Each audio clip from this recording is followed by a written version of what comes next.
আওয়ামী লীগের ঘোষিত লকডাউন কর্মসূচি ও সন্ত্রাসী নৈরাজ্যের প্রতিবাদে মিছিল করেছে পৌর বিএনপি।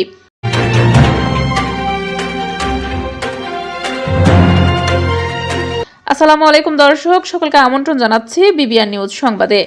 গাজীপুর শ্রীপুর থেকে ওসমান গনির পাঠানো ভিডিও চিত্রে দেখুন বিস্তারিত। গাজীপুরের শ্রীপুরে আওয়ামী লীগের ঘোষিত লকডাউন কর্মসূচি ও নৈরাজ্যকে ঘিরে যে কোনো ধরনের নাশকতা প্রতিরোধে শ্রীপুর পৌর বিএনপির আহ্বায়ক সদস্য খোকন প্রধানের নেতৃত্বে শ্রীপুর পৌর শহরে প্রতিবাদ মিছিল করা হয়েছে।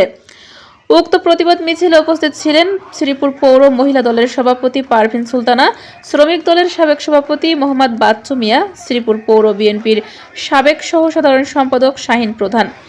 শ্রীপুর পৌর ২ নং ওয়ার্ড বিএনপি সাবেক সাংগঠনিক সম্পাদক আকরাম হোসেন, গাজীপুর জেলা ছাত্র দলের সাবেক সহসভাপতি রাকিবুল ইসলাম সজীব, শ্রীপুর পৌর যুবদলের আহ্বায়ক সদস্য জহির খান, শ্রীপুর পৌর ছাত্র দলের যুগ্ম আহ্বায়ক ওয়াহিদুল ইসলাম এরশাদ খান, গাজীপুর জেলা ছাত্র দলের সাবেক সহ সাংগঠনিক সম্পাদক হৃদয় মণ্ডল, গাজীপুর জেলা ছাত্র দলের সাবেক সহ সাংগঠনিক সম্পাদক সৈকত হাসান খান, শ্রীপুর উপজেলা জাসাসের যুগ্ম আহ্বায়ক ফরাদ হোসেন, শ্রীপুর পৌর ২ নং ওয়ার্ড কৃষক দলের সাধারণ সম্পাদক এস এ সামি, শ্রীপুর উপজেলা জাসাসের আহ্বায়ক সদস্য মোরশেদ আলম, শ্রীপুর পৌর কৃষক দলের সহসভাপতি আজিজুল হক ব্যাপারী, পৌর বিএনপির ১ নং ওয়ার্ডের সাবেক সদস্য ইমরান হাসান মিলন সহ